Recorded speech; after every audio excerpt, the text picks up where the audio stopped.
Hello everyone, welcome back. So student, in the previous class we had learned about the central bank and its function. Now student, we are going to learn that how central bank or RBI will control the supply of money. So basically there are two methods of controlling the supply of money or credit control. First is quantitative method and second is qualitative method. In this class we are going to learn about quantitative method, and in the next class we will going to learn qualitative method. So let's start.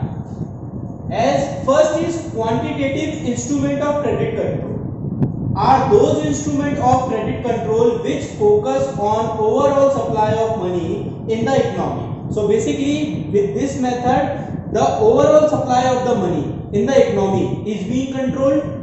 Supply of money is lowered to tackle inflation, means when there will be a position in a country that there is lots of money in the market, then the supply of money will be lowered, and raised to tackle deflation. Deflation is that point when the money is short in the market. At that period when there is a shortage of money in the market, then the supply of money will be increased. So with the help of this method, overall supply of money will be flow in the economy with two conditions. When there will be an inflation, the money supply will be lowered, and when there is deflation, money supply will be increased. So this method is done by some instruments that are following. First is bank rate. Bank rate is the first instrument. Refer to rate of interest at which RBI lend money to commercial bank. So bank rate is that rate at which Reserve Bank of India give loan to commercial bank. For example, if you go to a bank, for example we go to PNB Bank and say, sir, we want 1 lakh rupees loan. So for rupees 1 lakh loan, bank is not providing only loan, it is also taking me interest also.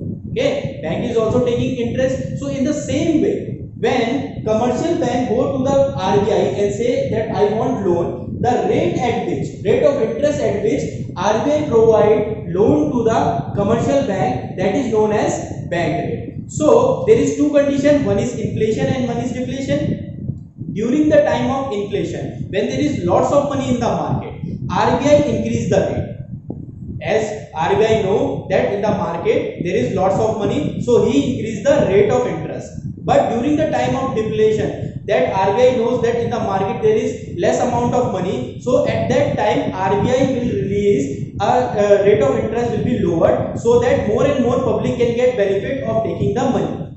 Okay. Second is open market operation. Open market operation basically means when the securities of government will be sold by the RBI on the behalf of government. So refer to sale and purchase of security by RBI on behalf of government. It means that if there is a condition, for example, we are talking about inflation. RBI knows that at this particular time period of inflation in the particular market or in an economy there is lots of money. So how to soak that money, how to take that money with RBI. So at that time RBI will release bonds or securities to the market. As you all know that government securities never being in loss, so that's why all of the person or the commercial bank will purchase that security. Now the money move from market to the RBI during inflation period, and when the RBI see that now the period of deflation is started, there is less money in the market, RBI asks them to give back the securities and take their money with interest. So this will be the criteria of dealing with the supply of money in inflation and deflation period with open market operations. Okay. Next will be the repo rate. Now repo rate means the rate at which RBI offer loan to commercial bank for short period by buying government securities in open market. It is also known as repurchase rate. So basically, if for example a commercial bank like PNB wants a loan from the RBI that sir, we are not having right now enough amount of money to deal with our daily expenses or to deal with the public deposit, so kindly grant us some loan. So RBI will provide them a short period loan at the rate of interest. The rate of interest which will be provided by the RBI to commercial bank, that will known as repo rate. Okay, that will known as repo rate. Reverse repo rate. Reverse repo rate means sometime RBI also need or required money. Okay, sometime RBI also required money, so he asked from the commercial bank that give me some loan at the rate which commercial bank will give loan to the RBI. That will known as reverse repo rate. So there are two rates. One is repo rate. This is that rate at which RBI lends money to the commercial bank, and reverse repo rate means the money lent by the commercial bank to RBI. Okay, so there are two rates, which is repo rate and reverse repo rate. Next one is cash reserve ratio. It refers to the minimum percentage of bank total deposit required to keep with RBI. So take an example. If you go to a bank, for example SBI, PNB, and you ask them a loan that I want 5 lakh rupees loan.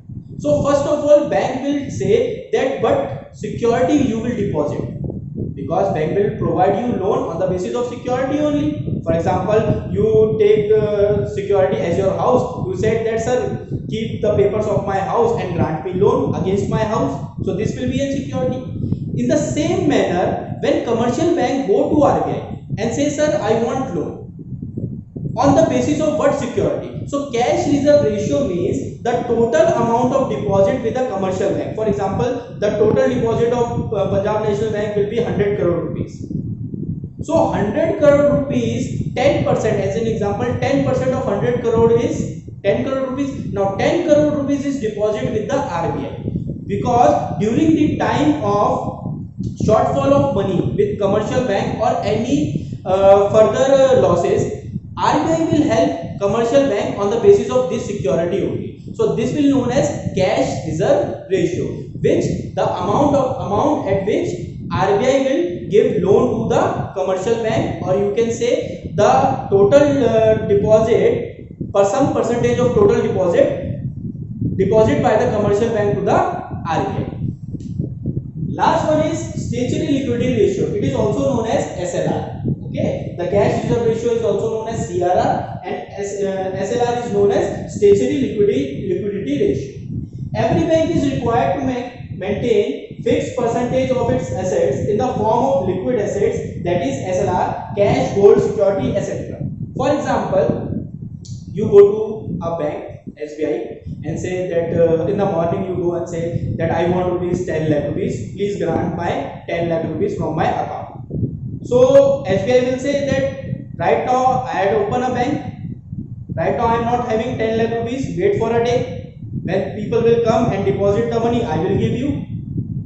They cannot say this thing. So at a particular time when you ask your money, bank is already having that amount of money, so that public will not be get disturbed. So the minimum cash ratio or a minimum ratio of cash should be always with the bank also. So that's why SLR means RBI set up that some amount of cash, gold or securities should always be with commercial bank at a particular time.